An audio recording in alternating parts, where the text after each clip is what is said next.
Сайн байцгаана уу? Та бүхэнд энэ өдрийн мэндийг хүргэе. Аясгалзын үйл хөдлөх хөрөнгийн менежмент төсөл хөгжүүлэлтийн компани санаачилсан соёлтой өнгөлөг хот буюу сөөх подкастын маань энэ удаагийн дугаар эхлэхэд бэлэн боллоо. За, өнөөдрийн зочин маань Монголын нийтлэг үйлчилгээ эрхлэгчдийн цогц шийдэлт төрийн бас байгууллагын тэргүүн, за мөн Real Estate Academy-ийн сурагч багш Эрдэнэ Чимээгч маань оролцож байна. За, өнөөдрийн бит хоёрын сэдв гэх юм бол цэвэрлэгээ үйлчилгээний чанар стандартын тухай ярилцах болно. Миний урилгыг хүлээж авч хүрэлцэн ирсэн танд маш их баярлалаа.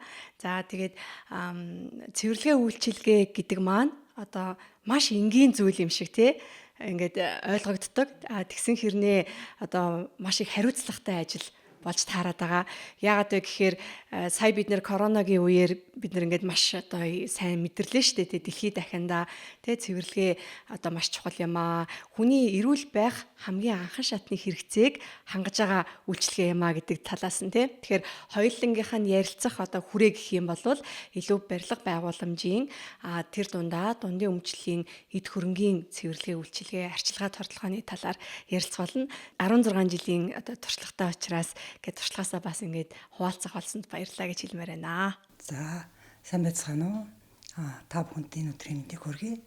За, намайг энэ нэвтрүүлэгтээ оролцуулж байгаад бас маш их баярлалаа. За, юуны төрөнд манай төрийн бас байгууллага маань 2017 онд байгуулагдсан байгаа. За, яг үндсэндээ бол 2021 оноос эхлээд манай үйл ажиллагаа яг чигэд явагдаж эхэлсэн. За, ямар учиртай төрийн бас байгууллага юм бэ гэхээр үйлчилгээний стандартуудыг зөвлөх байдлаар цаашаа нэвтрүүлж төрийн байгууллага болон бизнесийн байгууллагуудтай хамтран одоо хүртэл ажиллаж ирж байна. Ер нь цэвэрлэгээ үйлчилгээ гэж юу юм те? Барилга үйл хөдлөх хөрөнгөнд би барилга байгууламж цэвэрлэгээ үйлчилгээ ямар ролтой, ямар их чухал юм бэ гэдгийг одоо би сурсан мэдснээсээ бас дамжуулахыг хүсэж байна. За, үйл хөдлөх хөрөнгийн цэвэрлэгээ үйлчилгээ гэдэг маань өөрөө тухайн барилга байгууламжийг барихаас нь эхлээд барихаасаа өмнө гэсэн үг шүү дээ. Барихаасаа өмнө тэр барилга байгууламжийг ямар материалаар, ямар зориулттай байгууламж хамгийн гол чухал юм ямар зориулттай байгууламж гэдгийг эхлээд бид нар бодолцох хэрэгтэй. За, магадгүй тэр нь юу гэдэг юм бэ гэхээр одоо Имлэг сургууль, офис гэдэг ингээд зөндөө чиглэлийн барилгууд байгаа шүү дээ. Тэр барилгуудаа барихын тулд бид нэр хэрэг хүний одоо хөдөлгөөн ихтэй газар уу, хөдөлгөөн багтаа газар уу гэдгээс шалтгаалаад тухайн барилга байгууламжийн материалыг сонголт маш зөв хийх хэрэгтэй. Тэр материалын зөв сонголт өөрөө тэр барилга байгууламжийн насжилт гэдэг зүйлд маш их нөлөөлнө. За, орчин үед болохоор одоо яг энэ дээр маш их анхаарч байгаа гэж харагдаад байгаа. За, тэгэхээр бид нар тэр үйлчилгээний тэр барилга байгууламжийн насжилтыг уртсах талаар тэр цэвэрлэгийг яаж хийх үү гэдэг юм бас гол ролтой тийм ээ. Тэр үе биелсэн. За, цэвэрлэгээ хийхин тулд бид нар яах ёстой юм бэ? За, мэдээж хэрэг тэр барилга байгууламжийн ямар гадар уу, ямар материалаар бүрдсэн гэдэг асуудал маань хамгийн чухал. За, тэгээд тэр гадаргуу болон тэр одоо барилга чулуун шал бүрцгийг харж агаад за энэ барилга байгууламжийн цэвэрлэгийг яг яаж хийх ёстой юм бэ? Яг тэрэнд нь тохирсон юу хэрэгтэй юм бэ? За, тэр болгоныг бид нэр эхлээд анхаарч үзэх ёстой. За, цэвэрлэгээ үйлчилгээ гэдэг маань өөрөө тухайн барилга байгууламжийн насжилтаас гадна дотор нь байж байгаа тэр дотор нь амьдарч байгаа, дотор нь ажиллаж байгаа тэр хүмүүсийн цэмцгээр тав тухтай орчин, за мөн эрүүл мэнд талаас нь эрүүл цэвэр орчинд ажиллах тэр боломжуудыг бүгдийг л хангаж өгөх тэр асуудал юм байгаа юм. Бид нэр одоо ингээд урд нь цэвэрлэгээ үйлчилгээ гэхээр зүгээр нэг шал арчих зүгээр нэг хаана арчих ч юм уу тийм одоо тийм сэтгүүтэй тийм бодолтой байсан бол орчин үед нийтлэг ойлголттой байсан бол орчин үед яасан бэ гэхээр цэвэрлэгээд маань цогц буюу бүрдэл байж тарах гэдэг. Тэр нь юу гэхээр тэр гадаргуу одоо бид урд нь ингээд бид нэр цэвэрлэгээний үйлчилгээний сургалт дээр зааж захта за шалыг ингэж угаана, хааныг ингэж арчинч гэдэг юм уу ингэж цэвэрлэгээ заадаг байсан бол одоо дандаа гадаргуунаас эхэлдэг болсон. Эхлээд гадаргууг ярина. Тухайн барилга байгууламжинд ямар гадаргуу голчилсан байна тийм ээ. Хевсэн цэрэх байна уу, чулуун шалах байна уу гэд гадаргуугаа бүгдийг одоо ялгцсан байх нь шүү дээ, ангилах нь шүү дээ. За тэр гадаргуундаа тохирсон бодис. За тэр гадаргуундаа тохирсон яг тохирсон тэр төв тоног төхөөрөмж. За дээрэс нь аргачлал, цэвэрлэг хийхэд ямар аргачлал байдгийг, яаж ямар аргачлал хийвэл яаж юм үр дүнтэй цэвэрлэгээ болох юм бэ? За дээрэс нь хамгийн чухал нь юу гэхээр тэр цэвэрлэг хийж байгаа ажилтнууд те тэр хүмүүст яг тохирсон багаж хэрэгсэл. Тэр маш чухал. Энэ бүгдний цогцоор цэвэрлэгээ гэдэг юм маань үр дүнтэй, за зөв тийм болдог байна. Тий.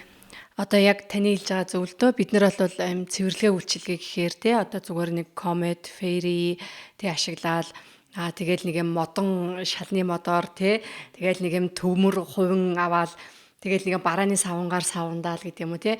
Одоо яг хуу тэр зүйлийг хэрэглэж болохгүй гэж байгаа зүйл бол биш. Гэхдээ тэр бол одоо ингээд хуучных те одоо ингээд сайн бүтээгдэхүүнүүд бол гараад ирцэн. Тэгээ тэр нь одоо ингээд ядаж нөгөө ашиглалтын явцтай айгу тийм эвдрэл хэмхэрэл айгу тийм багтаа байх ч гэдэм үү. За тэгээд нөгөө ажиллаж байгаа хүчнийхаа одоо цаг хугацааг нь хэмнсэн байх ч гэдэм үү. Одоо робот хөрөмжүүд хүртэл айгу гарч ирээд нь штэ те. Бидний хувьд болохоор манай төрийн бас байгууллага ямар ч чиглэлээр явдаг вэ гэхээр орчин үед цэвэрлэгээ үйлчилгээний ажилтнууд гэдэг бол мэрэгжлийн болж байгаа. Тэр мэрэгжлийн болохын тулд манай төрийн бас байгууллага энэ дээр маш хүчин чармаалт гаргаж ажиллаж байгаа.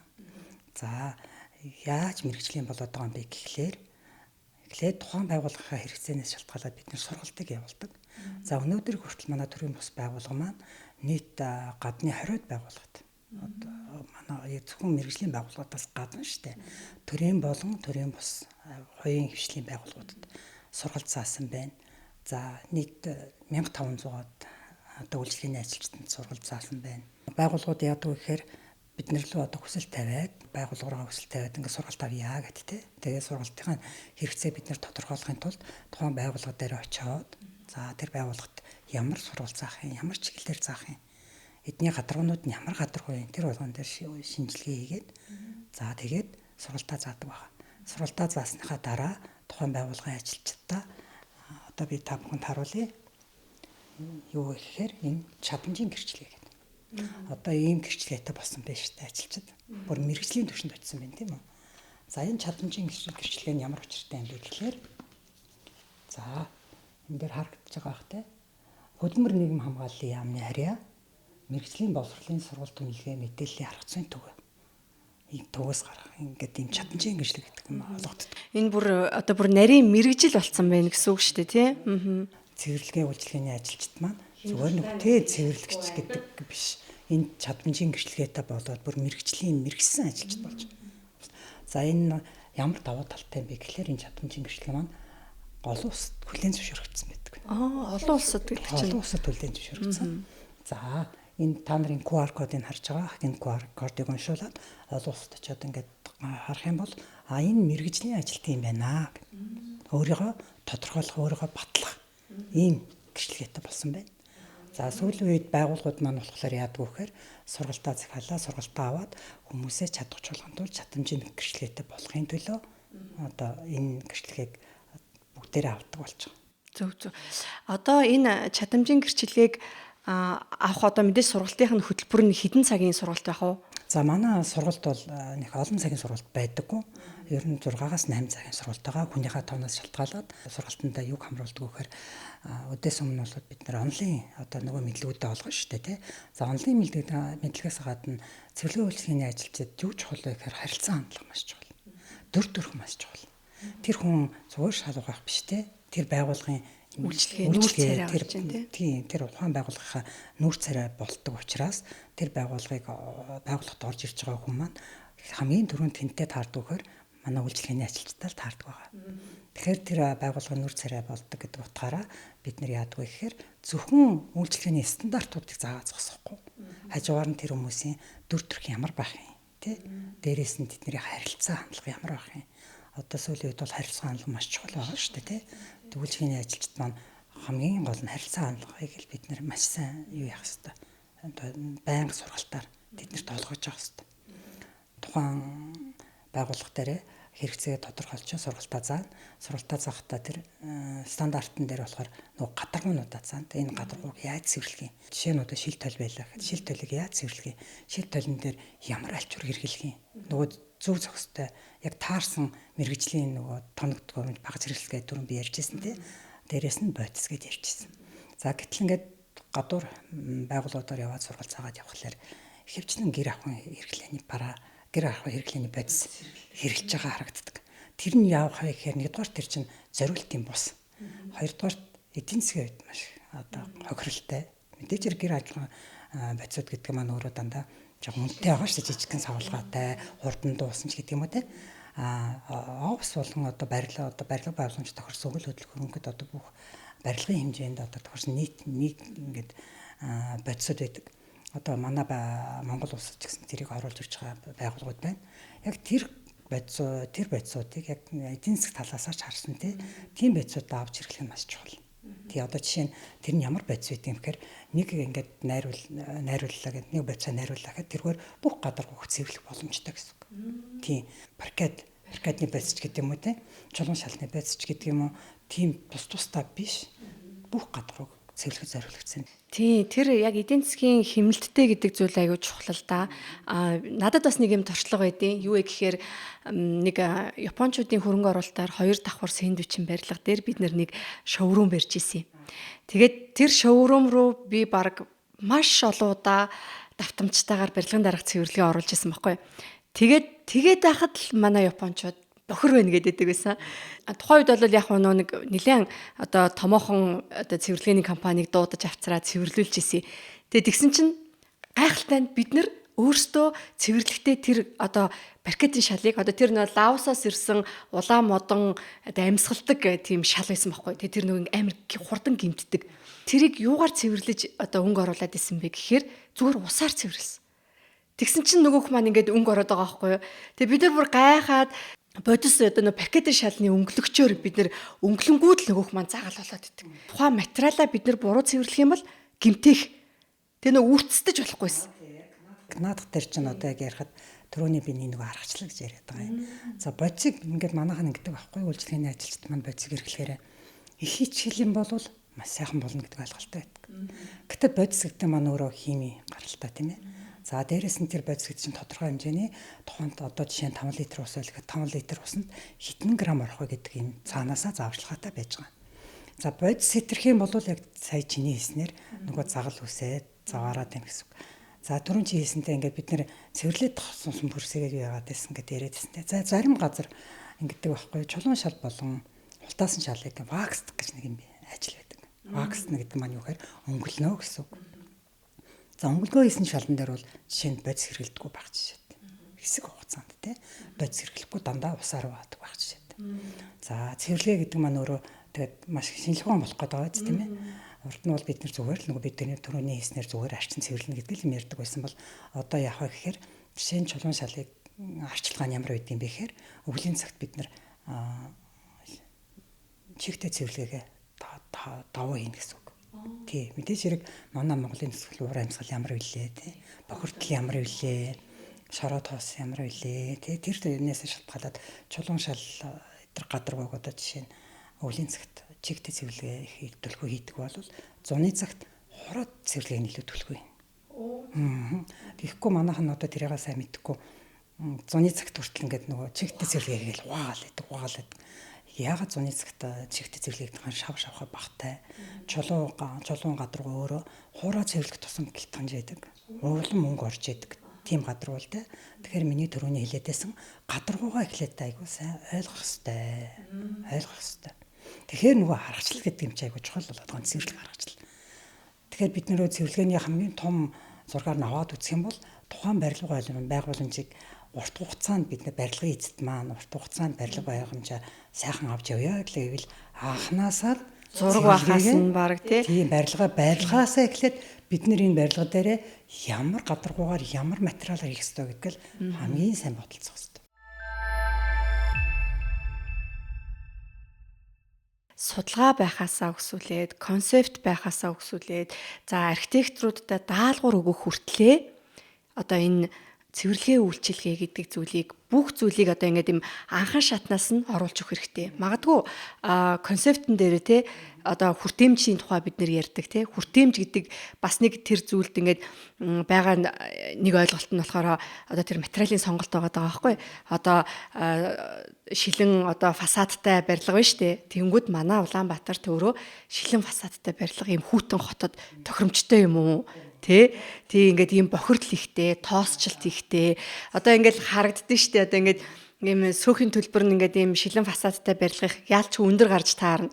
Тий ягаад гэхээр тэр чинь жилд ядаж 1-2 удаа угаахгүй болвол нөгөө фасад нь маань өөрөө гэмтэл авна. Тэгээд бохирдол ихтэй харагдана, саарл харагдана тий. Тэгээд одоо тэр нөө лүвий дүрхлэг байна. За буцаад одоо тэр нөө чулуун шал байна тий. Байгалийн чулуун шал чинь өөрөө халтралтын коэффициент нь одоо хэр таарсан байгаад байгаа тий.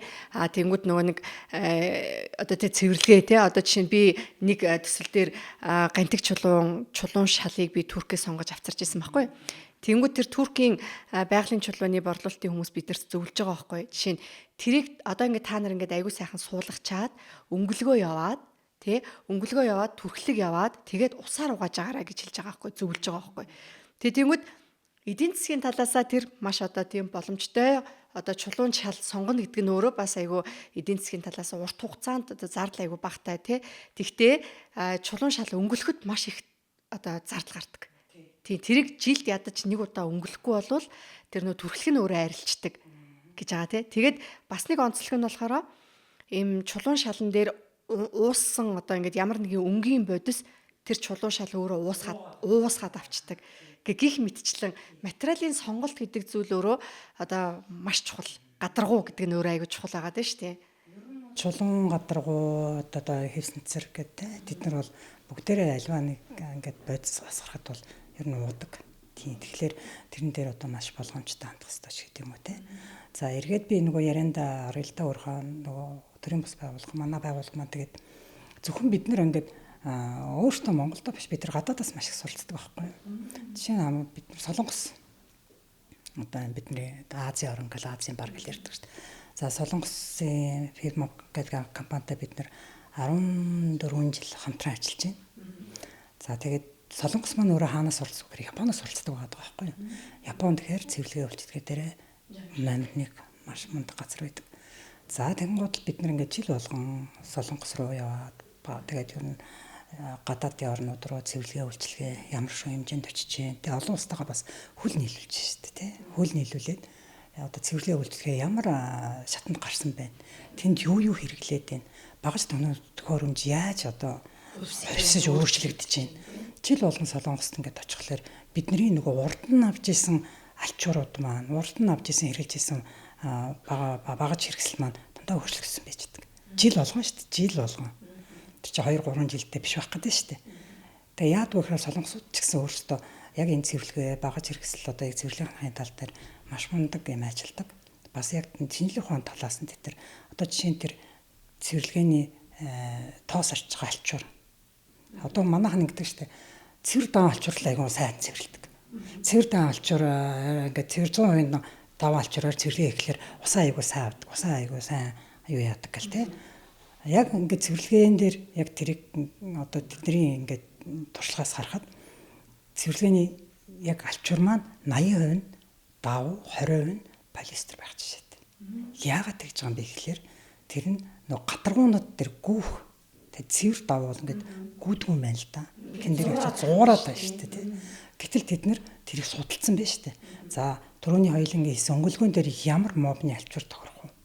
Модон шалан дээр ямар мобны алчуур тохирох вэ? За тэгээ одоо нөгөө пелтан шалан дээр ямар мобны алчуур тохирох вэ? Тэд нэр тэргээр нь ингэж бүр үйлдвэрлэж байна. Бүр тийм шинжлэх ухаанч байдлаар. Нэг хүндтэй хүн надад хэлжсэн юм л 21-р зуун чинь ингээд сервис үйлчлэгээний 100 байхгүй юу янга тий. Тэг ингээд одоо бид нэр ингээд анхаарахгүй байгаа тий. Гэхдээ энэ цэвэрлэгээ үйлчлэгээ За энэ үйлчилгээл болвол ингээд хүмүүс бас нэг талаараа залхуу болж байгаа гэдэг хэлж байгаа байхгүй тий.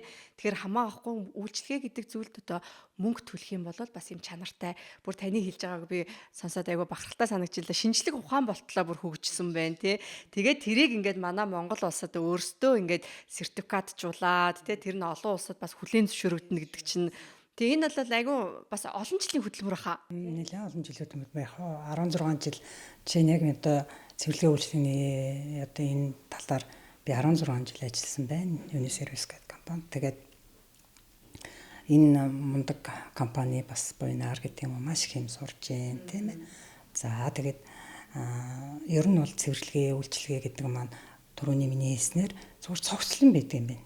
Зөв аргачлалаар зөв байцаар тасралтгүй хүмүүсээ байнга сургана, хөгжүүлнэ. За тэгээд дээрэс нь зөв багаж хэрэгсэл. Тэг багаж хэрэгсэл гэдэг чинь яг бид нэр түрүү ярьлаа шүү дээ. Жил болгон бид нар олон улсад ямар юм хүлээн зөвшөөрөд байна, юу хийгээд байна гэд. За одоо манай байгууллага маань болохоор 40-од байгууллагатай ингээд байнгын гэрээтэй 40-од байгууллага манахаас багаж хэрэгслээ авч байна. Бүх материалаа авч байна. Нэг дороос нь манах бүх юм ингээд цогцоор нь өгч जैन тий. Тэндээс нэг алчуур, эндээс нэг хон, эндээс нэг бэлэг гэх юм байхгүй.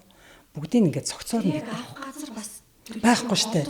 Монголд бол ингээд за ингээд нэг тухайн байгууллага нэг 20 30 хүнтэй байж гэж бодъё тийм ээ. Гэтэл нэг шүүр тусгаар ижлэхэн шүүр тусгаар аваад очиж хөдөлгөөрт нь очихоор 20-с тийш байхгүй ч юм уу. 10-с тийш байхгүй ч юм уу. Тэнгууд л яадгийн дэлгүүр болгоноос нэг өнгөнгийн юм цуглуулж хэрэгжиж байна.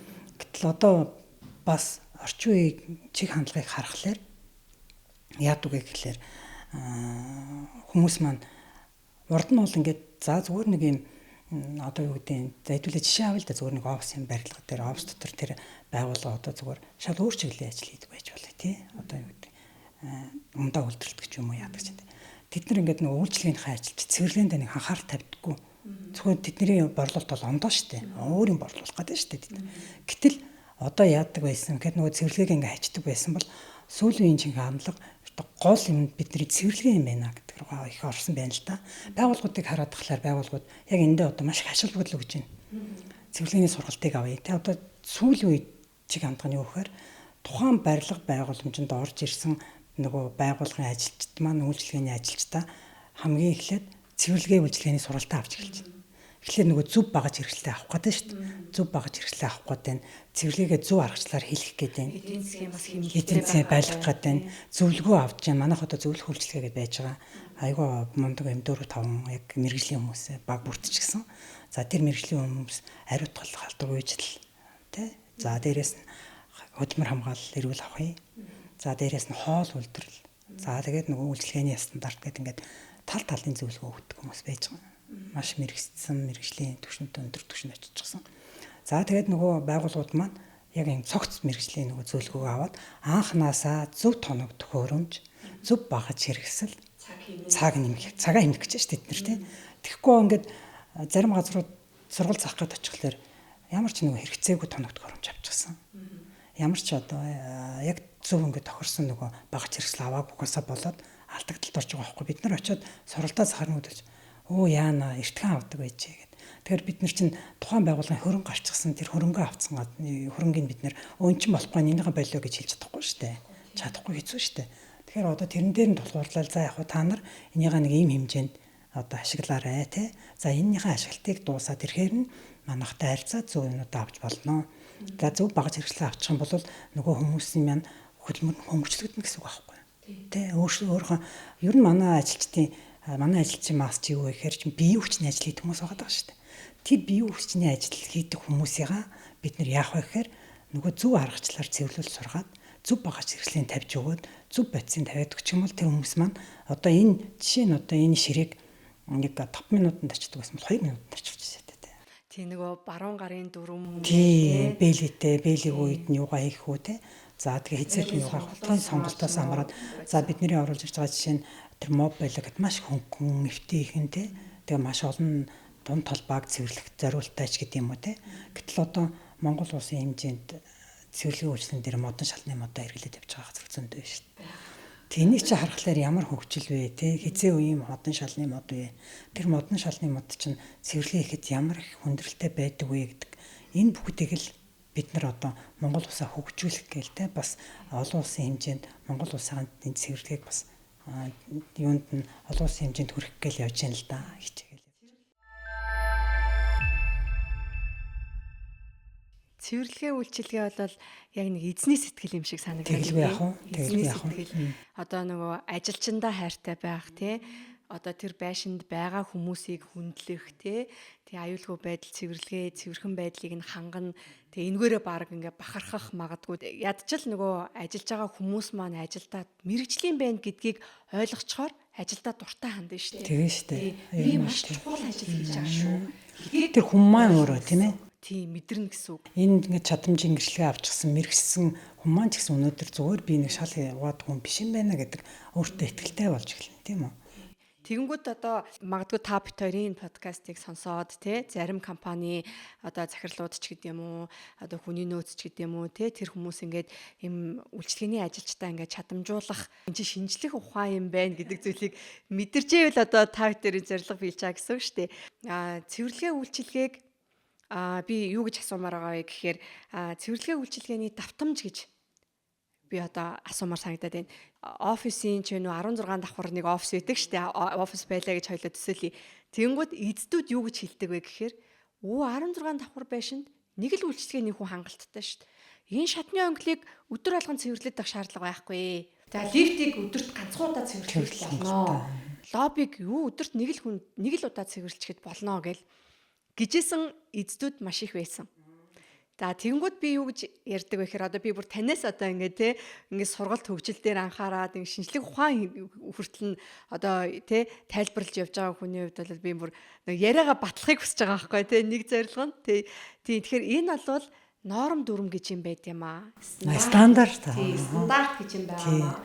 Тэгжээж одоо энэ хүнийг бас доктортой ажилуулна, материалын чинь одоо сонголтыг чинь одоо нэгэнт ингээд сонгоод аваад хийцэн болвол насжилтын нурц санаа. Тэгэхээр та норм дүрм талаас нь илүү гоё ярьж байгаа ч.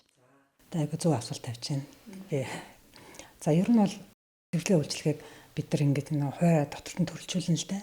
Офисын цэвэрлэгээ, нийтийн эдийн цэвэрлэгээ, ариун цэврийн өрөөний цэвэрлэгээ гэдэг ингээд төрөлжүүлнэ ш. Агуулгын цэвэрлэгээ, гадна талбайн цэвэрлэгээ гэдэг ингээд төрлүүдтэй. За дээрээс нь чи сая хэллээ давтамж гэдэг. Энэ давтамж гэдэг бол маш чухал. Маш чухал. За давтамж гэдэг маань өөрөө үндсэн цэвэрлэгээ гэж байгаа те. Давтан цэвэрлэгээ, эргэлтийн цэвэрлэгээ, их цэвэрлэгээ гэдэг.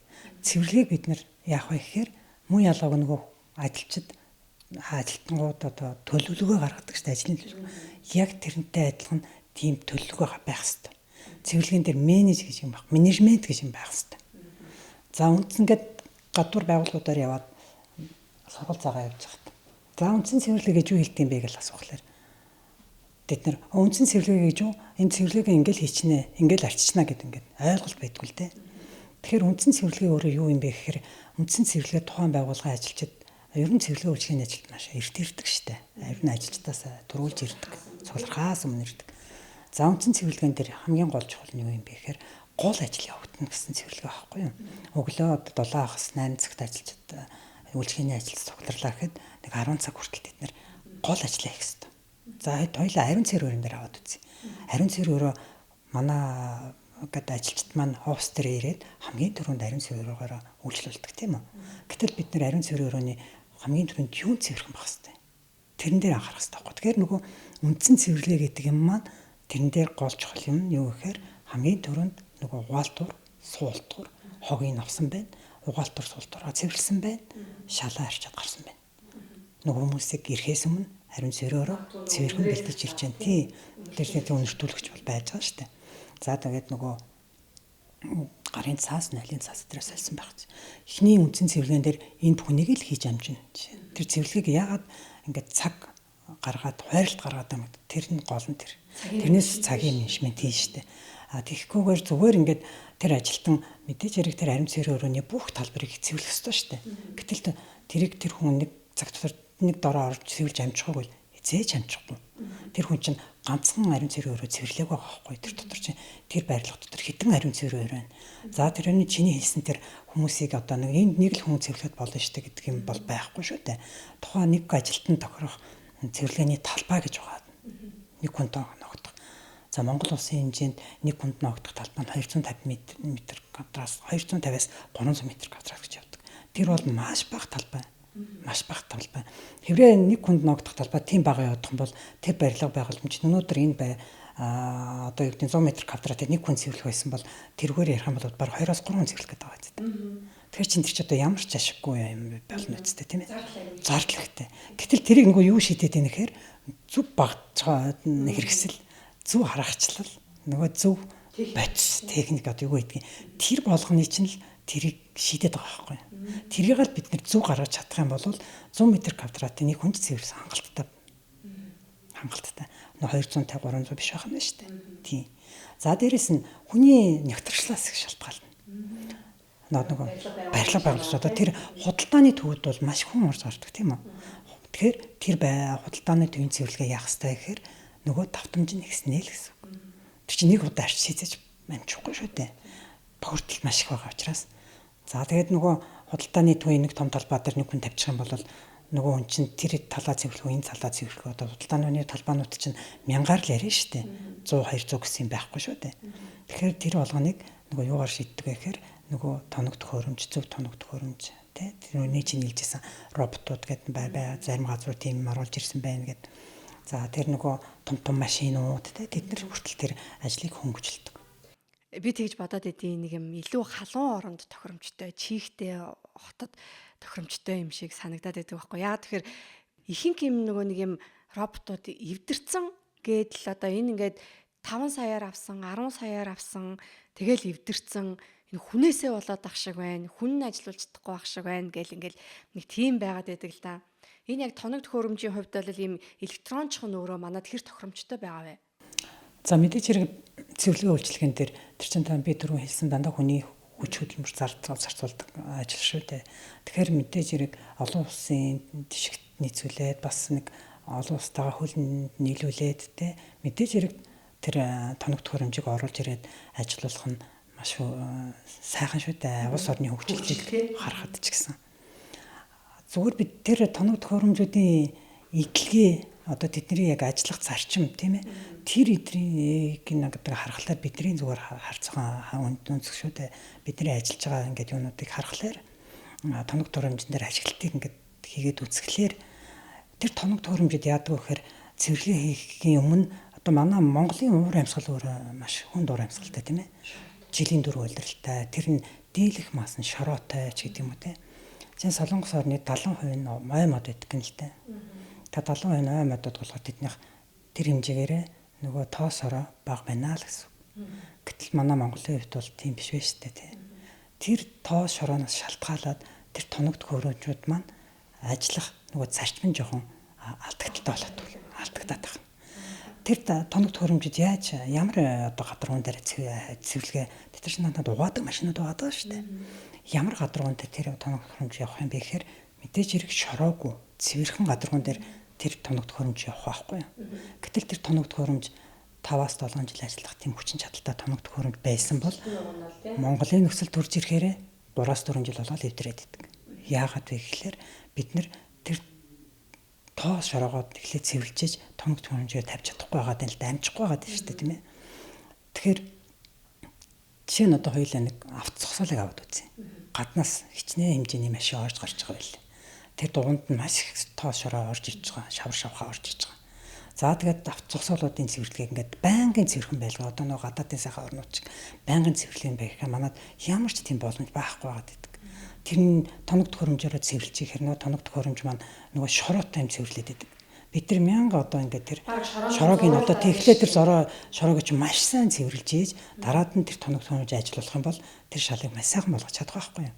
Гэтэл бид тэр нөгөө уртлын цэвэрлэгийг нь бид нэр хийж амжихгүй байгаа юм л да. Тэрийг гүйцэд төгс хийж амжихгүйгээс болоод нөгөө мундаг үнэтэй тоног төхөөрөмжүүд маань өөртөө эвдрэл гэмтэл болох нь маш хурдан байгаа. Тий.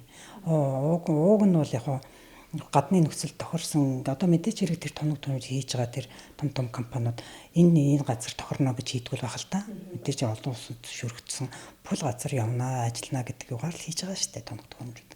Тийм болохоор бидний яг нэг тийм жоохон юм доголдолтой тал тэгж л харагдаад байдгийг. Тэгж л харагдаад байд. Хэрвээ бид нэр одоо тэр авцгасууд байлаа гэхэд эхлээд маш их даралтаа шүршээ тэгэхээр шороонуудыг аваад бүх хогийг хойд одоо авчгаад тэгээд нөгөө тоног төхөмжөөр угаах юм бол энэ бол яг жинхэнэ нөгөө тоног төхөмж маань зөв ажиллагаанд явж байгаа. Ажиллагаа тэгээд нөгөө урт хугацаанд эдлэгднэ гэсэн үг тийм.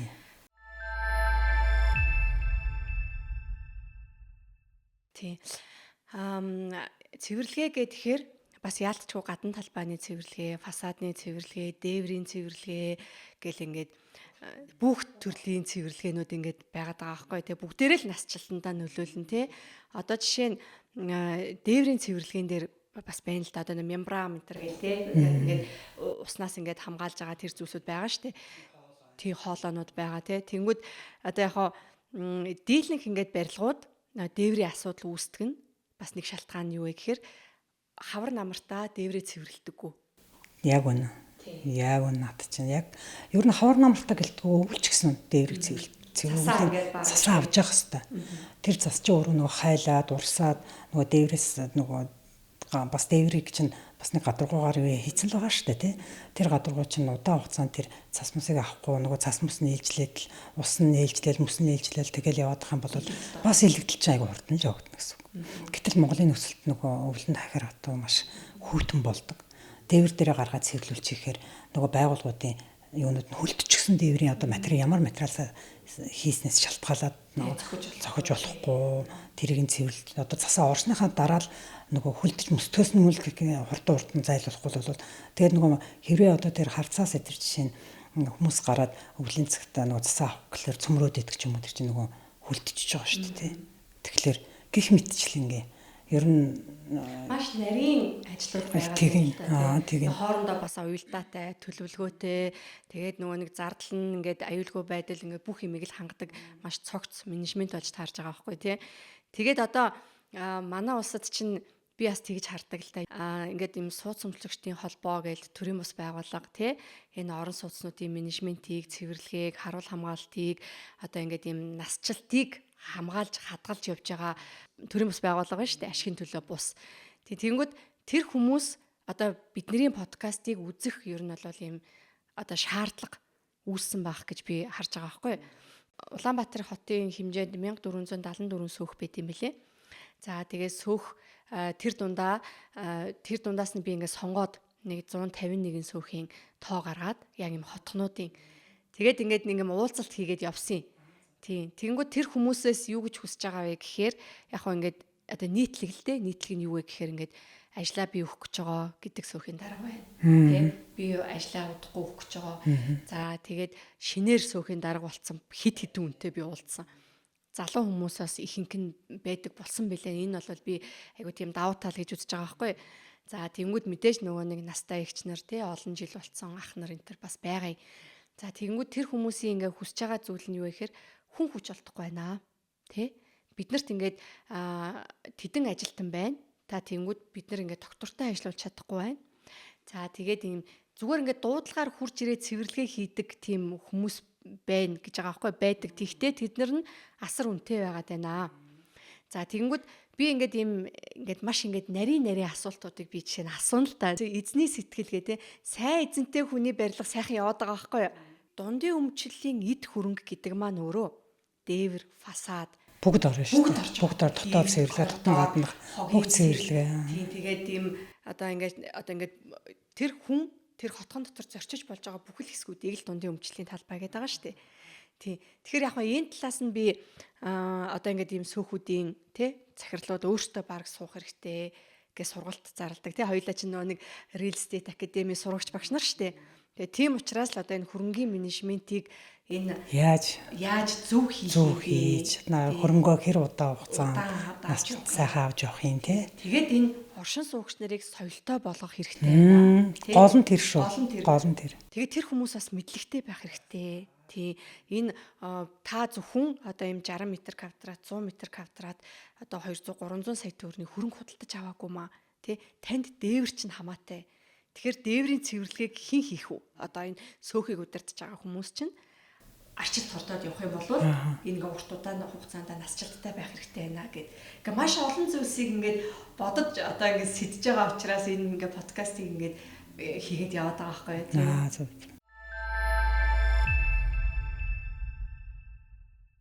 Сайхан би нэг сөөхтөр очиж сургалт заасан л да. Сайхан, тун сайхан. За би тэр барилга байгууламж бол маш хүнтэй барилга байгууламж. Хотын.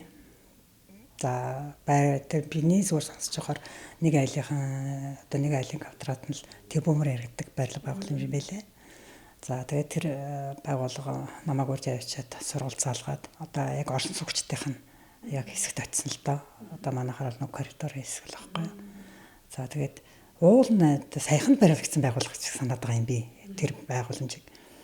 Тэгсэн чинь нэлээд муухай болсон байна. Тэр нөгөө лифтний хэсэг те. Уул нь одоо тэр чинь тэр бөмбөгийн айлууд амьдарч байгаа. Тэгэхээр чинь нэлээд үнэтэй байгууламж байх гэдэг шүү дээ. Тэгтэл тэр байгууллагын одоо тэр юуных нь нийт эзэмшлэх хэсэг нь нэлээд муухай болсон байх жишээтэй. Айгу хайрын санагдаад байгаа байхгүй юу. Тэгээ ингээд тэр барилгын хийсэн материалууд нарахаар нэлээд үнэтэй материал харагдаад байгаа. Тэгсэн мөртлөө нөгөө орсон суугчд нь хүүхдүүд тэр коридорын нөгөө хан маань эдрээр янз бүрийн юмнууд ингээд хамаа намаагүй зураад хийчихсэн тий. Айгу хайрын санагдаад байгаа байхгүй. Тэгээ түрүү яг чиний над хэлдэг чи орсон суугчд бас мэдлэгтэй байх хэвээр яаж энэ одоо байраа хайрлж хамгаалж тий урт хугацаанд цэвэрхэн авч явах юм. Тэр тал дээр хүртэл бас бодолцох хэрэгтэй л байхгүй юу. Ер нь бол бодолцох хэрэгтэй. Тэгээд тэр суухийн дарга одоо нэг сургалт салгаад хүмүүс аваачаад тэгээд мэдээж хэрэг тэр ажилт чинь мэрэгжлийн биш юм чинь сайн мэдэхгүй шүү дээ. Тэ цэвэрлэгийг яаж хийхээ өөртөөхөө л югаар хийж байгаа шүү дээ. Тэгээд очиод сургалт заагаад эхлэхээр ийм байдгийм бэ штэ, тийм байдгийм бэ ингээд сураад авч байгаа байхгүй юу. Тэр чинь цаашаа тэр барилга байгууламжийн цэвэрлэгийг яг тэргүүрээ хийнэ л гэсэн үг шүү дээ. Тэгээд одоо орчин үед юм өгч гэсэн янз бүрийн бодис байдаг болчихсон тий. Одоо зүгээр нэг дээр үед чинь бид нэр ингээл нэг барилгын дараагийн цэвэрлэгийн ажил дээр очихлоор одоо тэр нөгөө хүмүүс сан дээр тогтцсон хүмүүс чинь ингээл гараараа хусаал энэ төр ажил арилгадаг байлаа шүү дээ. Гэтэл тэр ч одоо арилгадаг шидэт борлон ч юм уу, дотроо юм бодистой борлон ч юм уу, эсвэл бодисууд ч юм уу одоо тэр скотч арилгач марч тэгэл тэгээд тэр скотч арилгач гэл би нэг бодисоо яг нэг сургалтын дээр материалууд аваа явж идэг болохоор тэр скотч арилгачаараа тэр нэг юуных нь гадруун дээр ингээд цаваа асгарчаад арилдаггүй энийг одоо тэр үйлчлэгээний ажилтныг нэг сэтгэлтэй би одоо энийг арилгах гэж чаддгүй намайг арилгах гэдэг ингээд тэр хүн чинь өөрөө яаж арилгаж чадахгүй байхгүй юу. Тэгээ би санаандгүй за энэ бодисоор нэг хэрэглээд үзье гэдэг нэг болгоомжтой нөгөө бодисоор шууд арилж байгаа байхгүй юу. Гэх жишээний. Тэгэхээр нөгөө үйлчлэгээний ажилт цэвэрлэгээний ажилт гэдэг хүмүүсээ сурах хэрэгтэй байхгүй юу. Сургаад мэрэгшүүлээд мэдүүлээд авчих юм бол тэр хүмүүс ч гэсэн амар ах болно. Тэр хүмүүс чинь дээрээсээ одоо за тэнийг оос байлаа гэхэд дээрээсээ нөгөө тухайн оосоо цэвэрлж байгаа хүмүүс чинь шаардлага тавина шүү дээ. Бид нэр цэвэрхэн баймаар байна шүү дээ. Мөнгөд төлж байгаа юм чинь цэвэрхэн баймаар байна. Тэр цэвэрхэн байхын тулд тэр хүмүүсийн чинь нөгөө ажиллаж байгаа газрын ч гэсэн ажиллаж байгаа газрын ч гэсэн тэр хоёр талаасаа хоёлаа хилцээ тохироод те нэг цэвэрхэн байлгаа тгий ингээл шаардлага тавих зүүн хэрэгтэй. Гэтэл нөгөө ажилчид нь юмаа мэдэхгүй байх юм бол хэцүү шүү дээ. Тэгээд дээрэс нь ажилчтайгаа та нар сайн цэвэрлэх, энийг цэвэрлэх яагаад цэвэрлж чадахгүй байгаа юм гэдэг юм уу. Ингээд нөгөө хүнийг ингээд махлаад гэдэг юм уу те. Зүгээр нэг энэ одоо ингээд цэвэрлэгээ үйлчлэгээ зөвхөн хүний нэг юм сэтгэлийг шалгадаг зүйл биш байгаа байхгүй тий. Тэгээ гэрээ сайн цэвэрлдэг хүн одоо цэвэрлэгээ үйлчлэгээний ажлыг сайн хийдэг гэсэн ойлголт байхгүй шүү дээ. Тэгээд нөгөө цэвэрлэгээ үйлчлэгээний ажилчид дүрж ирэл ингээд сургалтанд орохгүй гэхээр. За нэг үйлчлэгч урд нь үйлчлэгээний ажил хийжсэн нь одоо юм цэвэрлэхэд бэлэн үү гээл тэгэхээр тэг гэр мэрээ цэвэрлж байгаа юм чи юу хүн байсан ингээд ороод ирдэг байхгүй. Тэгээ нөгөө сургалт дээр заагаад юм хүн ийм нарийн байдаг юм уу гэл тэгээ сууж идэг байхгүй юу. Тэгэхээр тэр чинь нөгөө цэвэрлэн гэдэг чинь зүгээр нэг ингээд юм арчих гэдэг юм биш байхгүй юу. Тийм. Альчуураа яаж барих вэ? Тийм. Альчуураа яаж барих байгаас өсөөлөл. Тэгээ тэр хүн чинь энэ мэрэгжлийн яг цэвэрлэгээний юмнуудыг сураад ирэхээр өөрийнх нь амьдралд ч гэсэн хэрэгтэй үсттэй. Хаанч ицсэн, хэний ч өмнө очисон бардам те. Очоод нэг юм хийгээл хаанч ицсэн гэд өөний чи ингэж цэвэрлдэг штэ гэд ярихаар хүний нөгөө мэддэг юм чинь хизээд хүний өмнө айгу гоё байдаг үсттэй те. Хүн юм мэдснээр одоо илүү л гоё төвшөнд байна уу гэхээс юм мэдэхгүй тусмаа л хэцүү шүү дээ. Тийм гэх мэтчлэн ингэ. Угаасаа одоо энэ гадаргуудаар ямар ч юм бактериуд гүйж байгаа юм тийм. Тийм тэгээд сөөх гэж хаяад иж болохгүй л дээ. Одоо сөөгийн тал дээр ч гэсэн одоо Монголд барилгууд маш их баригдаж байна. За сүүлийн барилгууд бол маш үнэтэй байна, тийм ээ. Үнэтэй, үнэхтэй байна. Дотор нь сууж байгаа оршин суугч чинь маш их мөнгө төлж байгаа шүү дээ. Тэгээд тэр чинь бас цэвэрхэн орчинд амьдармаар шүү дээ. Цэвэрхэн бодисоор цэвэрхэн нийт эзэмшмээр явмаар байна шүү дээ. Гэтэл тэд нар өөрсдөө нөгөө шаардлага аягаас өндөр тавьж байгаа шүү дээ. Бодвол тэр чинь цугийнхаа мөнгөд нэлээх мөнгө өгж байгаа бах те өндөр үнэтэй барилгууд чинь тийм үү? Ямар хуучны барилгууд биш тийм ээ. Тэгэхээр тэр хэмжээгээр тэр суугууд маань ч гэсэн бас яг энэ цэвэрлэгээ үйлчлэгэн дээр маш их анхаарч ажиллах Сая төгрөгийн сүүх хамгийн дээд нь ер нь бол 1 сая төгрөгийн сүүхийн төлбөр байдаг юм шиг байлаа. Тэгэхээр тэр хүмүүс маань бас энэ дээр тэгээд нөгөө түрүүний чиний хэлдгээр оршин суугч гэсэн бас тэр өөрийнхөө өмчөө хайрлаад хамгаалаад хүүхдүүдтэй бас хэлж өгөөд багаас нь сургаад одоо манай байгууллагаас сургуулиуд маш их сургалт авж байгаа. Тийм. Тэгээд тэр сургуульд одоо тэр Японы та нар бичлэгийг харсан баг те сургуулийн хүүхдүүд нь өөрсдөө ариун цэвэр өрөөгөө цэвэрлэдэг. Тийм хүмүүжүүлсэн. Одоо Монголд жишээ хүүхдүүд төр ариун цэвэр өрөө цэвэрлэх одоо сүйд болох байх та тийм ээ. Манай хүүхдээр одоо 0 цэвэрлэх те. Гэтэл Японууд тийм мундаг. Багаас нь тэр хүүхдийг зүгээр амьдралд бэлдэж байгаа байхгүй. Зүгээр бэлдэж байгаа байхгүй. Тийм.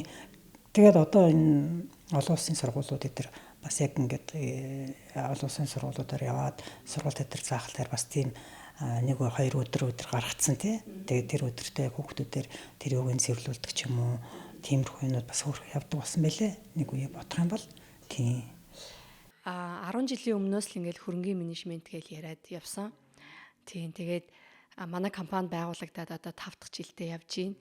Тийм. Тэгэхээр энэ хугацаанд бол бас харьцангуй би бол айгүй өсөлттэй байгаа гэж харж байгаа юу вэ гэхээр анх бол намайг ингээд хөрөнгийн менежмент гэж ярихаар хүмүүс сөөхүү гэлдэг байхгүй. Тийм тэгдэг байсан. Тэгсэн чинь одоо болохоор ингээд ийм хөрөнгийн менежментийн мэргэжлийн үйлчилгээний одоо ийм захиалга тийм хүсэлт сурч хөгжихийг хүссэн энэ ингээд хандлага бол ингээд сүүлийн баг 2 жилийн хугацаанд бол эрс нэмэгдэж байгаа. Тэгээ биднэрт чинь яг үндэд яг энэ мэргэжлийн байх тухай ингээд ийм сошиалоос ч юм уу мэдээд авах тийм боломжтой зүйл байхгүй байхгүй юу. Тий та гэхэд анх удаага подкастэнд орж байгаа тий. Тэгэхээр надад ч гэсэн яг ингээд ийм Монгол улсаас ингээд хайгаад үзье тий мэргэжлийн байх нь байхгүйсэн тий. Мэргэжлийн компаниуд мэргэжлийн юунууд л энэ чи яг ингээд нэвтрүүлээд цацаад тааш нь дамжуулаад бид нарт нөгөө хийсэн ажил байгаад байна л да тий. Одоо нөгөө энэ тентхийн улсын зүйлсийг тий гадаадын улсын сайхан зүйлийг ингээд хэвлэж аваад цаасаар үзүүлээгүй тий бид нар ингээд бодиттой ингээд ийм үр ашиг нь байна тий ингээд давуу тал нь байна гэдэг зүйл байгаад байна л да. Тэгэхээр яг хуу би бол бас ингэж бодд юм аа. Цэвэрлэгээ үйлчилгээний ажилчид бол одоо маш чухал ажил хийж байгаа тий тэр дундаа ингээд ийм хүмүүс бас ингээд ийм хүндэтгэлтэй ханддаг байгаасай тий яг үннийг хэлэхэд та өөрөө гарч ирээд тий энэ шатыг цэвэрлэхгүй. Тэгэхээр ингээд ийм хөдөлмөр хийж байгаа хүмүүстэй ингээд ийм хүндэтгэлтэй хандаасай гэж хүсдэг байхгүй. Таны хувьд нэг зүйл асуумаар байна. Юу вэ гэхээр яг энэ цэвэрлэгээ үйлчилгээнд дэр илүү манай улсад ер нь гэлтгүү одоо өндөр хөгжилтэй улс орн ч гэсэн илүү тийм настай хүмүүс байгаад байдаг штэ. Дандаа юм 50-аас дээшээ ч гэдэг юм уу. Тэ? Тэгэхээр одоо яг таны сургалтанд ингээ хамрагдсан хүмүүсүүдэд бас залуу хүмүүсийн ийм хандлага орж ирж гин үү? За анх ингээ яг цэвэрлэгээ үйлчилгээний ингээ менежер хийгээд явж хат бидний тэр үед одоогоос 16 жилийн 15 6 жилийн өмнө болох гэдэг штэ. Тэр үед бол маасан залуу хүмүүс байдаг байсан. Маасан залуу хүмүүс байдаг байсан байхгүй юу? За хөдөөнөөс орж ирж байгаа. За тэгээ хотоос ч гэсэн ихэвчлэн ер нь 40-оос доош насны хүмүүс маш их байсан шүү. Цэвэрлэгээ үйлчилгээний ажилд. Сүүлийн энэ чиг хандлагын хараа нөгөө ажил хүчний хомсдол дэлхийд дээр тий. Ер нь бол нэлээд юу яаж байгаа шүү дээ.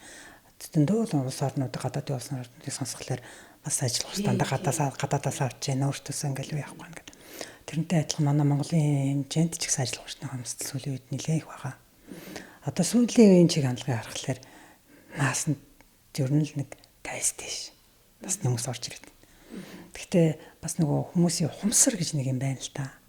Солонгосчууд харахаар та нар ч гэсэн бас заримдаа солонгосчууд харддаг л байх ингээд харахаар дандаа настай хүмүүс байдаг шүү дээ. Дийлэх бас настай хүмүүс. За мэдээч хэрэг тэр гадаадын орнуудын настай хүмүүс манай Монгол орны настай хүмүүсийн онцлогуд бас байгаа л да. Хүний нөгөө өссөн төрсөн орчин мэдэж ууж байгаа зөвлөлтэй тэгэл эрүүл мэндийн шалтгаан ч гэдэг юм уу. Гадаадын өндөр соёлтой орны одоо 50 60 та усууд нэхэд л манайхаар бараг 40 хүмүүс шиг байдаг шүү дээ ер нь бол тий. Айгу хөнгөн шингэн бүгдээрээ айгу хөнгөн хоолтой тий. Тэгээд өөрөө нийгэм нь өөрөө гоё амьдрахад таатай ч юм уу тий. Тиймэрхүү юунаасаа бас шалтгаална. Тийм. Тэгээд ухамсар нь бас их өндөр. Тэд нар чинь эх орно гэсэн айгу сэтгэлтэй. Солонгос хүчин бид нар мэдэн шүү дээ тий. Ер нь Азийн орнууд тэгээд тийм ухамсар нь бас их чухал. Тийм. Тэгээд тэд нар хэдийн настай байсан ч гэсэн энэ миний ажил, энэ миний хийх ёстой юм гэдэг талаас маш юм ухамсартай байдаг хүмүүс л дээ. Манай зүгээр нийтэн ажилчдын ингээд маасыг харахаар ер нь нэг жоохон тийм за нэг ингээд нэг цагийг яаж нөхцөөчгүй те. Тийм. Тэгээд манай бас жоохон масын хүмүүс маань бас эрүүл мэнд талаас яг тэднэртэй бас дүүцэхээр хүлтэй хөрхийн бас даралт ихтэй ч юм уу те хамгийн наацхан те. За тэгсэн мөртлөө манай тэр хүмүүс маань 50-аас насны хүмүүс нь ямар байдаг вэ гэхээр нөө социализмын хүмүүс хөвчлэн байдаг учраас маш нэг хариуцлагатай. Яг үнэ. Айгу тэр нь өстой үнэхээр давуу тал. Тий. Яс одоо цагтаа мэдээж хэрэг тэд нар ч хойно залуу хүмүүстэй адилхан биш л те хүүхдүүд нэ тэр амьдрал нэ бүх юм жигдэрсэн байдаг учраас тэр хүмүүс мал тэр тал нь бас давуу тал нь. Гэхдээ хамгийн гол нь тэр хүмүүс маань хариуцлагатай тийм ажилчид одоо зөндөө байна шүү дээ манай ажилч дотор те тийм мундаг хариуцлагатай өөрхий бие ингээд тордоо тажгаараа эмээ угаад гүйж байгаа ч гэсэн тэр хүмүүсийг харахаар өчнөө гоо бие авч яваад бараг те тэр залуучуудаасаа илүү яаж игээд бүр ингээд сэтгэлээсээ ажиллаж байгаа тийм хүмүүс зөндөө байдаг.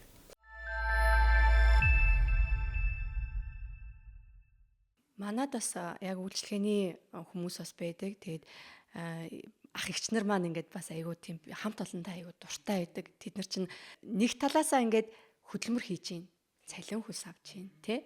За тэгээд нөгөө талаасаа хамт олонтой байна. Хамгийн гол нь тэгээд өглөө цуглараад тий ингээд хамт олонтойгоо мэдлээд ажиллаа хийгээд тий. Яг энэ хөрөнгөний менежментийн чиглэлээр бол бид нар чи Япон улсаас илүү ноу-хау авсан гэсэн үг.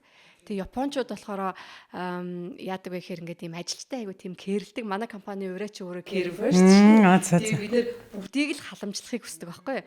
Тэгэхээр тэрнийхээ хүрээнд одоо жишээ нь манай компани улирал тутамдаа ингээ хамтын өдөр гэж арга хэмжээ зохион байгуулдаг. Тийм тэргээр одоо ингээ манай одоо настай ах эгчнэр ингээд цуглараад тий ингээд хоорондоо гоё шин содон зүйлс яриад ингээ хөгжилдөөд тоглоод хамт олонтой байна гэдэг зүйлийг нь би бүр энэ ах эгч нартай аягүй гоё дэмжиж өгдөг байгаасаа гэж хүсэж байгаа байхгүй тий тэрнээс биш бол энэ хандлага жоохон өөрчлөх хэрэгтэй тий цэвэрлэгээ үйлчлэгээний ажилтан гэхээр л нэг юм одоо мэдлэггүй боловсралгүй гэл ингэж тэгдэг ойлголтуудыг бас ингэ байхгүй одоо тийм бол байж болохгүй шүү дээ тий одоо яг үнийг хэлэхэд манай дээр бол тэтгэвртэй гарцсан. Тийм 60 настай цэвэрлэгээ үйлчлэгээ хийдэг. Тэгтээ маш өндөр боловсралтай. Байна. Байлгүй яг уу. Тэгтээ төлөвлөгөө надад хэрэгтэй байна. Тий. Тэгээд ингээ хамт олон дундаа ингээд оролцоод ингээд явах аюу гоё байна гэж ярьдаг ах эгч нар хүртэл айгу байгаа байхгүй. Тэгээд нэг настай хүн гэж хэлмээргүй санагдаад байна шүү дээ. Тийм хүмүүс мундаг хүмүүс зөндөө байгаа шүү дээ. Тэр хүмүүс чинь урд нь дандаа үйлчлэгээний ажил хийжсэн хүмүүс биш байдаг байхгүй. Одоо орж ирж байгаа тэр ажилчид ч гэсэн тийм хүмүүс их цөөхөн штэ. Дандаа урд нь багш хийжсэн ч гэдэг юм уу те. Тэгээд босралтай хүмүүс зөндөө байгаа. Тэгэхээр нийтээрээ өөртөө жоохон энэ цэвэрлэгээ үйлчилгээнд хандах хандлага бас жоохон өөрчлөх хэрэгтэй. Энэ аль хэдийн шинжлэх ухаан болцсон байна. Сүүлийн үед яг байгууллагуудыг харж хахад энэ дээр их ач холбогдол өгдөг болсон байлээ. Үнэхээр өгдөг болсон байлээ. Урд нь бол манай сургалтын эргэлт хэрэгцээ тийм их байгаагүй штэ. Одоо бол маш хэрэгэлт хэрэгцээтэй байна шүү дээ. Зөвлөх үйлчилгээ их авч जैन, байгууллагууд те. Зөвлөх үйлчилгээгээ их авч जैन. Тэгээд дээрээс нь сургалтуудаа авч जैन. Хүмүүсээ хөгжүүлэх гэж явж जैन. Тэр бол маш их давуу тал. Тэд нар чи нөгөө нэг цэвэрлэгээний үйлчилгээний ажилчдаа хаяхгүй байгаа байхгүй юу? Энэ хүмүүс нэрээ хэрэгтэй юм байна. Энэ хүмүүсийн хүчинд бид нар сайн сайхан цэвэрхэн орчинд ажил хийгээд амьдраад байгаа юм байна. Энэ цэвэрхэн орчинд амьдрах гэж ямар чухал юм бэ гэдгийг тэр хүмүүс одоо яг мэдээд байгаа байхгүй юу? Дээрээс нь нөгөө чи бидний гол чиглэл бол нөгөө үйл хөдлөх хөрөнгө. Тэ хөрөнгөний насчил тэрийг үнцэнтэй байлгах, тэрийг удаан хугацаанд сайхнаар нь авч явах. Бид нар өнөөдөр 2 жил болоод тулдаасаа солих уу? 5 жил болоод солих уу гэдэг асуудлууд. Эднэр дээр одоо харин сүүлийн үед хараад тахтны хүмүүс нэлээд ач холбогдол өгдөг хөтөлсөн байна. Нэлээд ач холбогдол. Тэгэхээр нөгөө байгууллагууд маань баригдаад яг цэвэрлэгээ одоо яг үйл ажиллагаа эхлэхээс өмнө бид нарыг уурж авчираад тий зөвлөгөөгөө аваа сургалтаа аваад дагаж хэрэгсэл. Тийм. Одоо бол ер нь тийм чиглэл рүү орохгүй л явж байна. Бидний хувьд ч гэсэн яг тэр чиглэл рүү орохгүй л явж байна. Бид нар ч гэсэн тэр тал дээр бас ажиллаж байгаа те. Хүмүүст барилга байгууламжийн эздэг болж өгөл одоо тийм одоо яг тэр Солонгос бол яг тэгж явд юм билээ л дээ. Нэг барилга байгууламж баригдангуут л нэг очиод тэр газраас бүх зүйлүүгээ аваад тэндээс энэ барилга байгууламжаар тийм тоног төрөмж хэрэглэнэ. Тэтэн цагаар хүн ажиллана, тэтэн хүн ажиллана, тийм талбай дээр нь тийм юм гэдэг ингээд яг тийм юмд бид нэр яг орохгүй тэг тэр яг ихний шатанда явж байгаа байна. Тань мэдрэгдээд байна. Тийм тэр бол угаасаа хийж болохоор ажил байхгүй юу. Тэгэхээр бидний хувьд ч гэсэн тэр чиглэлээр бас явж л байгаа. Явж л байгаа тийм. Тэгэхээр ер нь бол одоо бүх хүмүүс одоо ямар ч тохиолдолд эрүүл мэндэ маш их өндөр тавьдаг болж шүү дээ. Тэ? Маш тэр талаасаа ч гэсэн офс ажиллаж байгаа ажилч гэсэн бүх одоо энэ барилга байгууламжид суугаад амьдарч байгаа ч бай, ажиллаж байгаа ч бай бүхэл хүн эрүүл мэнд талаасаа аль болохоор цэвэрхэн барилга тийм. Тэгээд сүүлийн үед нөгөө Монгол улсын хэмжээнд барилга байгууламж маш их баригдаж байна. Тэ? Тийм. Тэгэхээр тэрэн дээр харин яг нэг үе утгах юм бол хүмүүс маш их өгдөг болсон билий. Тэгэл ингээд бидний зарж байгаа бараа борлуулж байгаа бараа бүтээгдэхүүнийг хараад тэндээсээ нөгөө хүмүүс энэ хаан зарж энэ хаан байна. Энд чинь сте айгу сайн чанарын байд юм биш. Тин чин тийм байдаг шүү дээ. Тэр чинь одоо 10 20 жил энийг судалчлаа штэ. Цэвэрлэгийн туршлага суурилж байгаа штэ. Тийм туршлага дээр суурилж штэ. Тэгээд тэр мундаг компани одоо юу вэ те? Үйл ажиллагааны түүх ном гэдэг чинь айгүй мундаг юм байгаа шүү дээ. Тэг яг тэр мөрнөөс шалтгаалаад яг тэгээд Монгол улсаа ч гэсэн бас хамтдаа хөгжиж тий. Ганцхан бид нар хөгжих биш. Бүгдээрээ хамтдаа Монгол улсынхаа ирээдүг тий. Бүгдээрээ хамтдаа бүтээн байгуулцъя. Бүгдээрээ олон улсын бас жишгт очие цэвэрлэгээ үйлчлэгийг ч гэсэн бас сайхан олон улсын тэр цэвэрлэгээ дэлхийн тэр гоё цэвэрлэгээ үйлчлэгийг Монголдо ирж нэвтрүүлье гэдэг талаас нь ажиллаж. Гадны улс оронд очихоор л нэг тийм дүрм журамтай тэгэл сайхныг магтаал, цэвэрхэн байгааг нь магтаал тий. Тэгэхэд бид нар ч гэсэн энэ улс орондоо эзэн байгаад бид нар ч гэсэн өөрсдөө энэ дээр ач холбогдол өгөөд зардал гэж харахгүйгээр тий. Эн чинь үн цэнд бүтээж байгаа зүйлс юм шүү дээ. Тий. Гэт нэг юм яг хуу дийлэнхтэй ингээд хүмүүсүүдийн ингээд ажилдаг зүйл нь л тэмлээдэг л та ингээд юм хямдхан л байх гал тий. Зүгээр л маш хямдхан л бай. Зүгээр л үнгүй бай гэдэг нэг тийм тэр хандлагаасаа жоохон салаад ивэл манай уус тэгээд айгу амархан бахаа гэж боддоо шүү дээ хөгжөхөд. Тэг яагаад тэгэхээр бид нар чинь айгу зөв тал талын хүчин чармаалт хэрэгтэй л дээ. Тал тал. Монголчууд чинь нөгөө юм сурахтаа айгу хурдан байдаг. Тий, ер нь бол тийм ээ. Мундаг шүү дээ. Тий. Тэгэхээр ингээд маш ингээд зөв зүйлийг ингээд одоо бид нэр ингээд бас экспертүүд болж штэ тий. Тэгэхээр экспертүүдээсээ сонсоод тэгэд яг энэ дээр ингээд хөгжүүлэлт хийгээд те энэ цэвэрлэгээ үйлчилгээ гэдэг зүйл бол уучлаарай шинжлэх ухаан болсон гэдгийг харин тэгээ өнөөдөр подкастаар ойлгуулж чадж байгаа бид хоёр тийм нэг гоё байгууллагад ороод тэр байгууллага аюу мундаг байгууллага гал ороод үйлчлэгийн ажилд модон шалны мод барай явж байгаа нараа шууд гээл жоохон цаг тусдсан шүү дээ. За энэ гоё байгууллагыг ингэж бас гутаамааргүй байна те. Жоохон орчин үе дээр нь хөл нийлүүлмээр байна. Мундаг байгууллага байгаад байдаг. Мундаг үйл ажиллагаа явуулаад байдаг. Гэсэн чинь үйлчлэгийн ажилд нь модон шалны бод барай яваад. Энэ бол одоо жоохон утгагүй юм баггүй тийм ээ. Одоо энэ хэдгээр зуун билээ. Тэгээ нэг юм компьютер фон даавал алж. Тийм тэр чинь өөрөө тэгээ нөгөө цэвэрлэгийг нь ямар хэмжээнд хийх вэ гэдг нь шууд харагдана шүү дээ.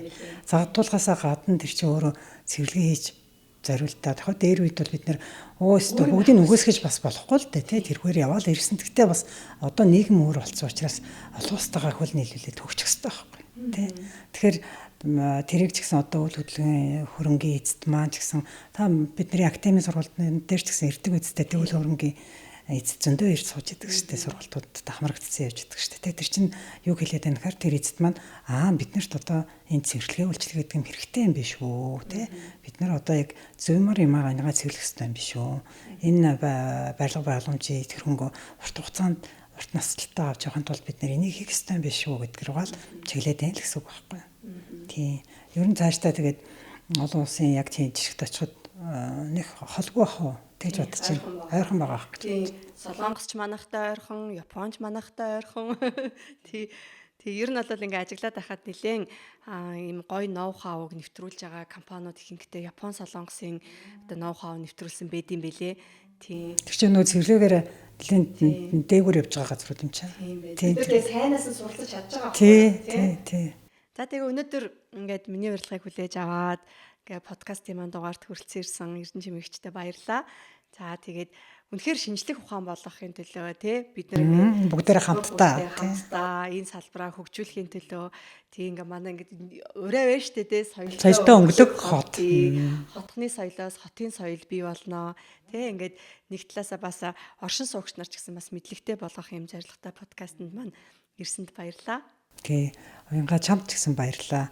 Бүгдээрээ яг хамтдаа ер нь хамтдаа үйл хүчтэй гэдэг шүү дээ. Тэгэхээр бүгдээрээ яг ингээд энэ ажлынхаа төлөө тий бүгдээрээ нэг зүгт хараад тэмцээтэй болох юм бол Монгол улсыгаа ч гэсэн Улаанбаатартайгаа ч гэсэн гоё байлгах бүх юм биднэрт бааз нь байна уу бол байна. Хийж чаднаа л гэж бодож шүү дээ. Баярлалаа.